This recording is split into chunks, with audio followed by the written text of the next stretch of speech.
দর্শক আসসালামু আলাইকুম। কানাডা থেকে আমি সাকিব। আজকে আপনাদের আবারও স্বাগত জানাচ্ছি। আমি একটু দর্শকদের বিভিন্ন কোশ্চেনের অ্যান্সার দিব। মনে রাখবেন যে আমি কোনো ইমিগ্রেশন কনসালটেন্ট না। তো এই দর্শকদের কোশ্চেনের অ্যান্সার হয়তো অনেকের কাছে ভালো নাও লাগতে পারে। যারা কানাডা সম্বন্ধে আপডেট খবর জানেন তারা অনেকেই আমার এই চ্যানেলটি দেখেন, তো তাদের জন্য আমি দুঃখিত, কারণ এই বিষয়গুলি সবার জানার প্রয়োজন রয়েছে এবং আপনি যদি সম্ভব হয় এই ভিডিওটি অন্যকে সেন্ড করতে পারেন এবং আমার চ্যানেলটি সাবস্ক্রাইব করে দেখতে পারেন। তো কোশ্চেনটি ছিল যে আমরা 9 জন ভিসার জন্য একসাথে আবেদন করেছি, আমাদের ভিসা হবে কিনা। তো এটা হচ্ছে সম্পূর্ণভাবে একটি আপনাকে ঠকানো হচ্ছে, কারণ 9 জন একসাথে এইভাবে কখনো কানাডা হয় না। কানাডা কোনো দিনই গ্রুপ বেঁধে কয়েকজন লোক মিলে হয় না।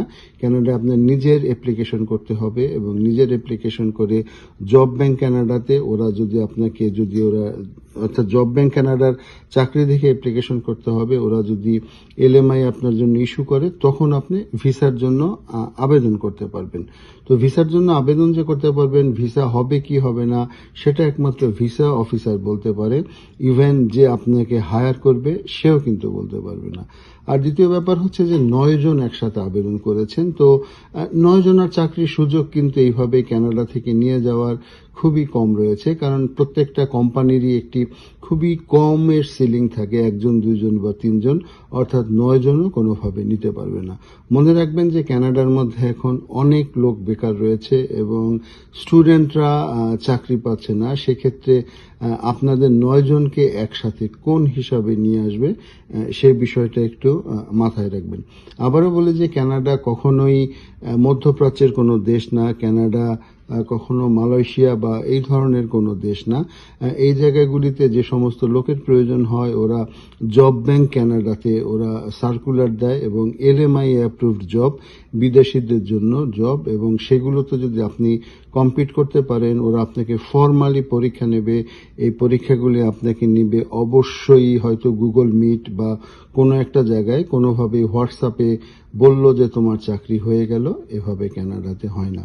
আর মনে রাখেন যে কানাডার এখন বিভিন্ন প্রভিন্সে কিন্তু যে জবের যে অফার লেটার সেগুলোও তারা বন্ধ করে দিয়েছে এবং হাজার হাজার লক্ষ ইন্টারন্যাশনাল স্টুডেন্ট কিন্তু আসতে পারছে, অর্থাৎ পিআরের জন্য কোয়ালিফাই করতে পারছে না, তারা জব খুঁজে পাচ্ছে না। তো সেক্ষেত্রে নতুনদের এই মুহূর্তে জব ভিসা নিয়ে আসা, আমি বলবো যে বিশেষ করে যারা লো ওয়েজের জব করেন তাদের জন্য আমি বলবো যে ইম্পসিবল, একেবারে অ্যাবসলিউটলি ইম্পসিবল। এখন আর আসলে সে বিষয়টা আগের মতো নেই, এখন অনেক চেঞ্জ হয়ে গিয়েছে। অতএব ভাবুন, বুঝুন, শুনুন যে আপনি লো ওয়েজের এখন আর ওয়ার্ক পারমিটগুলি সেগুলি পাওয়া যাচ্ছে না, কারণ কানাডার মধ্যে থেকেই বসে রয়েছে মানুষ, জব পাচ্ছেন। আপনি যদি হাইলি কোয়ালিফাইড হন, এবং শুধুমাত্র হাইলি কোয়ালিফাইড হলেই হবে না, কানাডার অনেক জব আছে, বিশেষ করে টেকনিক্যাল জব, গাড়ির মেকানিক বলেন বা এই ধরনের কাজগুলির ক্ষেত্রে কিন্তু আপনাকে লোকাল সার্টিফিকেশন ছাড়া আপনি কাজই করতে পারবেন না। যে যতই আপনাদের বোঝাক না কেন, আপনার কাজের যতই দক্ষতা থাক না কেন, আপনার আইএলটিএস লাগবে, আপনার ইসিএ লাগবে।